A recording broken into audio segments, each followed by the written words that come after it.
Assalamualaikum Ibu. Waalaikumsalam. Selamat siang. Iya, Boleh duduk Bu? Iya, silakan. Ya, baik Ibu. Sesuai janji kita kemarin ya, kita akan melakukan konseling terkait postpartum Ibu. Untuk durasinya kurang lebih selama 20 menit. Untuk tempatnya di sini, apakah Ibu bersedia? Iya, bersedia. Bersedia ya Bu ya. Iya. Nah, di sini saya telah menyediakan media laptop dan juga media leaflet yang akan Ibu pakai untuk mempermudah Ibu. Boleh Bu, maaf. Nah, baik Ibu, apakah sudah siap Bu? Iya, sudah. Nah, baik, Bismillahirrahmanirrahim. Pertama itu ada pengertian postpartum spontan Ibu ya. Nah, untuk postpartum spontan ini adalah di mana persalinan spontan adalah metode persalinan yang terjadi lewat vagina tanpa menggunakan alat bantu apapun dan tanpa menggunakan obat tertentu. Jadi di sini proses persalinan tidak dibantu dengan individu, lalu dengan induksi, vakum atau metode lainnya. Dengan kata lain, persalinan ini melalui persalinan spontan mama dan bayi harus bekerja sama agar bayi bisa melahirkan ke dunia, kayak gitu. Metode persalinan spontan hanya mengandalkan kekuatan dari tenaga ibu hamil untuk mengeluarkan bayinya melalui vagina, kayak gitu Bu.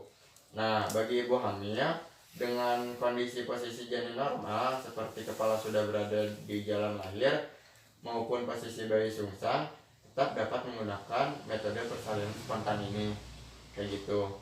Nah, jadi lalu yang kedua ada gizi dan nutrisi kehamilan. Nah, nutrisi ibu hamil merupakan salah satu faktor utama penentu kesehatan ibu dan janin.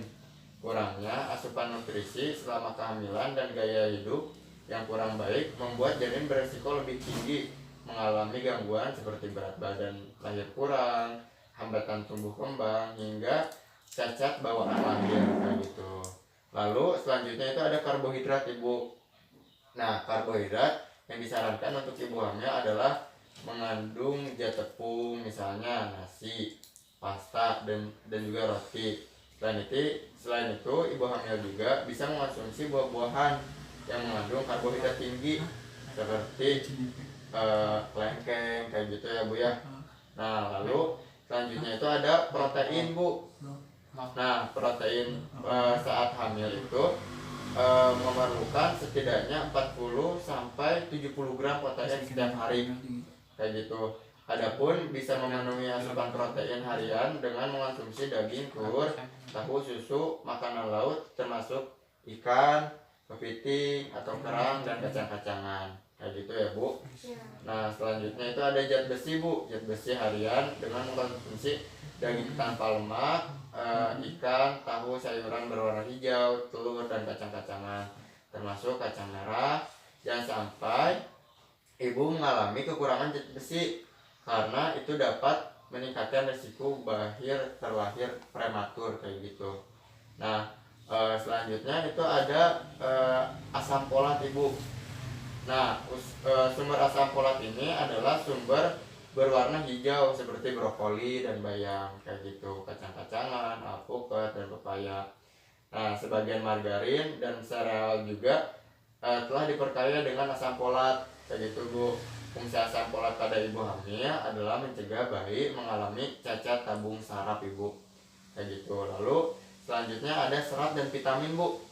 Nah, pada saat hamil ibu membutuhkan 200 sampai 450 gram sayur dan 350 gram buah setiap harinya, kayak gitu. Kandungan serat pada sayur dan buah berguna untuk membantu sistem pencernaan selama kehamilan dan mencegah sembelit saat hamil.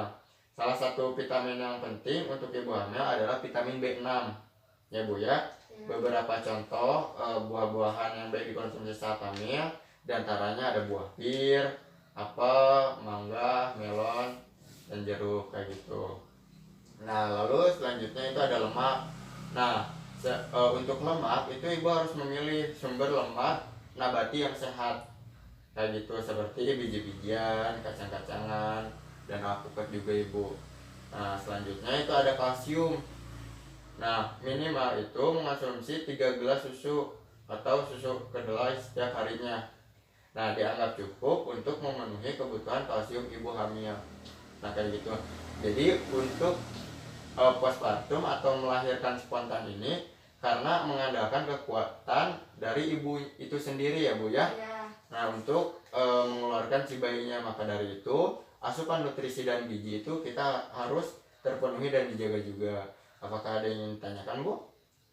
Dari saya tidak ada. Tidak ada ya. Lalu selanjutnya itu ada untuk menjaga kebersihan diri, personal hygiene, dan juga menjaga pola istirahat ibu kayak gitu. Nah, saat ibu hamil itu sering berkeringat Bu ya. Jadi nyatanya saat masa kehamilan ibu akan mengalami banyak perubahan hormon. Kondisi ini akan membuat suhu tubuh meningkat Bu ya. Meski cuaca sedang sejuk, ketika suhu meningkat, tubuh akan mengeluarkan keringat supaya suhu kembali normal. Maka itu ibu hamil cenderung memproduksi keringat yang lebih banyak. Jika tidak memperhatikan kebersihan, nah bukan tidak mungkin tubuh akan berbau kurang sedap kayak gitu ibu. Nah, nanti juga itu malah menjadikan ibu menjadi kurangnya percaya diri ibu kayak gitu. Lalu sering juga terjadi adanya keputihan di area genitalia ibu. Nah, ibu hamil kan biasanya sering mengalami keputihan dan itu sangat normal terjadinya ya Bu ya. Akan tetapi keputihan tersebut dapat mengganggu karena dapat menimbulkan bau yang tidak sedap Bu. Nah, bahkan jika area vagina tidak sering dibersihkan, rasa gatal, rasa sakit akan muncul ketika buang air kecil. Oleh karena itu, sangat penting untuk menjaga kebersihan saat hamil. Ya Bu ya. Nah, lalu ibu hamil juga rentan terserang infeksi ibu. Nah, infeksi kuman penyakit biasanya disebabkan karena kontaminasi dari lingkungan yang tidak sehat. Nah, maka itu ibu mesti lebih waspada jika melakukan aktivitas di luar ruangan dan selalu segera membersihkan diri saat sampai di rumah. Pasalnya, penyakit infeksi bisa mempengaruhi kesehatan ibu dan perkembangan janin juga Bu ya. Bila ibu mengalami infeksi saat hamil, pertumbuhan janin kemungkinan terlambat dan terganggu kayak gitu. Jadi itu harus diwaspadai banget ya Bu ya, harus dijaga. Nah, lalu ini ada tips untuk menjaga kebersihan diri saat hamil Bu. Pertama itu biasakan mencuci tangan karena banyaknya virus yang sangat beresiko bagi kesehatan ibu dan janin dapat ditularkan melalui udara, air, liur ataupun kontak langsung. Jadi pastikan untuk selalu mencuci tangan dengan air hangat dan juga sabun yang desinfektan atau antiseptik selama 20 detik. Nah, menjaga kebersihan tangan sangat penting bagi semua orang, terutama itu ibu hamil kayak gitu. Nah, lalu yang kedua itu menjaga kebersihan gigi, karena pengaruh kebersihan gigi terhadap ibu hamil sangatlah besar Bu ya. Meningkatnya hormon estrogen, picu pembengkakan gusi. Nah, maka dari itu pentingnya bagi ibu hamil untuk terus menjaga kebersihan mulut dan secara rutin mengunjungi dokter gigi untuk konsultasi. Kurang-kurangnya bisa menyebabkan periodental yang bisa mempengaruhi janin dan meningkatkan resiko kelahiran prematur kayak gitu. Jadi mulai dari sekarang ibu harus memperhatikan sekecil mungkin ya, karena ini bisa mempengaruhi ibu dan juga janin ibu kayak gitu. Lalu ada perawatan organ intim, vagina, dan juga merawat payudara kayak gitu. Karena ini yang untuk payudara itu akan membesar seiring dengan berjalannya waktu. Karena itu untuk mempersiapkan menyusui kayak gitu ibu. Lalu nah untuk payudara itu sendiri biasakan atau dianjurkan menggunakan bra maternity berkualitas bagus ya ibu ya, kayak gitu. Dan juga pada awal kehamilan gunakan bra berbahan katun yang lembut dan sport bra atau sport bra ya bu ya. Jika terdapat kerak kolostrum pada payudara, isi dengan air hangat tanpa sabun ibu. Jadi nggak usah panik ya bu ya. Lalu gunakan padded bra untuk menyerap cairan dan jangan lupa untuk diganti karena jika terlalu lembab dapat membuat puting berkerak kayak gitu ibu ya. Jadi untuk persiapannya ini ibu saat nanti untuk mempersiapkan persalinan nanti dari sekarang ibu saat hamil ini ibu harus bisa mempersiapkan sedemikian mungkin, mengusahakan kesehatan, kebersihan dan juga nutrisi, asupan gizi juga untuk ibu ya, karena itu sangat berdampak terhadap janin ibu. Terlebih dalam postpartum spontan ini ibu hanya mengandalkan kekuatan ibu dan janin kayak gitu. Nah lalu di sini juga ada persiapan persalinan ya ibu ya, yang mana ibu harus mengetahui ini agar lebih siap saat menghadapi persalinan. Pertama itu mengetahui tanda-tanda ibu hamil akan segera melahirkan. Yang kedua itu mengetahui cara meredakan nyeri seperti hypnobirthing, metode relaksasi dan epidural kayak gitu. Lalu mengetahui cara bekerja sama dan komunikasi yang baik dengan suami dan anggota keluarga jelang melahirkan. Lalu memahami kemungkinan komplikasi yang terjadi pada ibu hamil saat persalinan. Lalu mengetahui perawatan setelah melahirkan, mengetahui cara perawatan bayi baru lahir, mengetahui perawatan kesehatan organ kewanitaan pasca persalinan dan saat nifas kayak gitu. Nah ini materi yang ini juga sudah dicantumkan di leafletnya, nanti ibu bisa baca-baca kembali. Nah setelah kita mempersiapkan dan siap, kita juga harus mempersiapkan tanda bahaya atau resiko yang ada kayak gitu, agar kita bisa terhindar dari bahaya tersebut. Nah seperti adanya pendarahan dari vagina. Nah pendarahan ini dikatakan normal jika hanya sebatas bercak ibu. Namun jika volume darah yang keluar cukup banyak dan disertai adanya gumpalan jaringan, kondisi tersebut bisa menjadi tanda bahwa ibu hamil mengalami keguguran atau partus. Kehamilan ektopik atau hamil anggur, pendarahan tersebut perlu diwaspadai terutama jika disertai nyeri dan kram pada perut ibu. Nah lalu kontraksi sebelum waktu bersalin. Kontraksi itu adalah kondisi di mana ibu seperti ingin merasakan mengejar. Jadi ingin mengeluarkan sesuatu dari perut ibu melalui vagina ibu. Nah kontraksi ringan normal dialami ibu hamil pada trimester kedua biasanya atau ketiga. Nah terutama saat ibu hamil merasakan lelah atau kekurangan cairan. Kontraksi akan semakin sering terjadi saat hari perkiraan lahir semakin dekat. Namun kontraksi bisa menjadi tanda bahaya pada kehamilan apabila disertai dengan pendarahan atau keluar cairan dari vagina. Ketuban pecah gini dirasakan semakin kuat dan terjadi sebuah perkiraan waktu kelahiran bayi kayak gitu bu. Lalu selanjutnya yang harus ibu perhatikan juga ada mual dan muntah. Nah kedua kondisi ini sangat wajar dialami oleh ibu hamil khususnya pada trimester pertama. Namun jika mual dan muntah terjadi secara berlebihan dapat terjadi dehidrasi, kekurangan elektrolit, kurang gizi dan penurunan berat badan. Kondisi ini disebut juga hiperemesis gravidarum dan perlu segera ditangani oleh dokter kayak gitu. Lalu nanti saat melahirkan nanti janin kurang aktif. Nah lalu sakit saat buang air kecil, sakit kepala, demam. Nah dari yang tadi saya sebutkan itu, dari demam, sakit kepala, sakit saat buang air kecil itu sangat normal, tapi dikatakan abnormal atau dikatakan bahaya saat kejadian tersebut itu tidak seperti biasanya kayak gitu, entah itu berlebihan, sering kayak gitu ya ibu ya, atau rasa nyerinya itu sangat. Nah jika terjadi apa-apa yang telah disebutkan tadi, ibu bisa segera mengkonsultasikannya ke dokter, kayak gitu. Nah lalu di sini juga ada tanda-tanda lahir spontan ibu yang terakhir. Nah, lahir spontan ini akan ditandai pertama itu perut mulas luar biasa, kemudian pembukaan akan terjadi dan bayi siap dilahirkan. Nah, sebelumnya di sini ada rangkuman yang telah saya rangkum terkait persalinan spontan.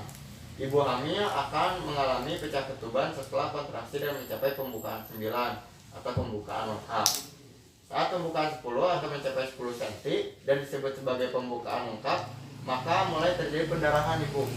Nah, bidan atau dokter akan membantu ibu untuk mengejan dan memulai persalinan spontan. Setelah bayi keluar, bayi akan didekatkan ke ibu dan memulai proses inisiasi atau menyusui dini kayak gitu. Lalu bayi setelah itu akan digunting tali pusatnya, bayi dibersihkan dan dipakaikan kain bedong sebagai penghangat. Lalu plasenta akan keluar dengan sendiri sekitar 15-60 menit setelah bayi keluar. Lalu pendarahan akan terus terjadi selama proses plasenta dikeluarkan, bahkan setelah selesai dikeluarkan. Lalu vagina akan dijahit juga, ini dilakukan bila diperlukan kayak gitu ibu. Baik, pemaparan materinya sudah selesai. Apakah ada yang ingin ditanyakan ibu? Ada, saya cukup ya Pak. Oh, sudah cukup ya. Apakah sudah paham ibu? Insya Allah saya paham. Sudah paham ya bu ya. Baik, bisakah ibu menjelaskan kembali apa yang telah saya paparkan? Yang tadi saya tangkap itu yang pendarahan saat melakukan persalinan, Ya. kemudian keaktifan anak, Ya. dan juga yang terakhir itu tanda-tanda saat akan melakukan persalinan ya Pak. Ya. Dan persalinan spontan ini hanya mengandalkan kekuatan ibu dan anak ya Pak. Ya. Dan juga saya harus memperhatikan nutrisi dan gizi. Oh ya, betul, benar ibu ya. Baik, sudah paham ya ibu ya. Lalu saya ingin menanyakan bagaimana ibu setelah dilakukannya konseling ini? Setelah dilakukan konseling ini saya jadi lebih tahu ya Pak. Oh gitu ya. Ya, jadi apa saja yang harus saya lakukan, apa saja yang harus saya persiapkan. Ya. Baik, untuk memastikan saya sebelum diakhiri, apakah ibu sudah memahami apa yang tadi disampaikan? Insya Allah sudah. Sudah ya. Baik, jika seperti itu saya akan bertanya kepada ibu ya. Ya. Asupan nutrisi dan gizi apa saja yang harus dipenuhi oleh ibu hamil? Nutrisi yang harus dipenuhi itu seperti protein, karbohidrat, vitamin C, zat besi, Ya. dan juga lemak ya Pak. Oh iya, nah itu berarti yang harus ibu pertahankan ya ibu ya, dan harus diingat selalu. Baik, ibu sudah paham juga ya. Yang terakhir saya ingin memastikan juga yang harus juga diperhatikan saat persiapan untuk proses persalinan spontan ini apa ibu? Saya harus memperhatikan kebersihan diri, Ya, pemenuhan nutrisi dan gizi, Ya. tanda-tanda ingin melahirkan, Ya betul. dan tanda-tanda bahaya saat persalinan ya. Oh iya betul ibu. Itu untuk tanda-tandanya itu tanda-tanda saat persalinan dan juga tanda-tanda saat ibu hamil kayak gitu ya. Ya. Baik, ibu sudah paham berarti ya ibu, sudah bagus tadi menjawabnya dan juga tadi telah menjelaskannya. Mungkin untuk janji kita yang kemarin sudah selesai ya ibu ya. Di pertemuan yang sekarang, untuk rencana tindak lanjutnya, ibu selama hamil ini diharapkan bisa mengaplikasikan ini dalam kehidupan ibu dengan menjaga kebersihannya, pemenuhan nutrisi dan gizi juga kayak gitu ya ibu. Lalu jika mana ibu di pertengahan saat hamil ini menemui keganjalan-keganjalan yang tadi yang ibu sudah ketahui dari bahaya-bahayanya, nah ibu bisa mengkonsultasikan langsung ke dokter ya ibu ya. Ya mungkin dicukupkan. Sebelumnya saya minta maaf bila mana ada kesalahan kata yang saya ucapkan ke ibu. Walahir, wassalamualaikum warahmatullahi wabarakatuh. Waalaikumsalam. Baik, saya akan izin pamit ya ibu ya. Ya. Terima kasih. Assalamualaikum. Waalaikumsalam.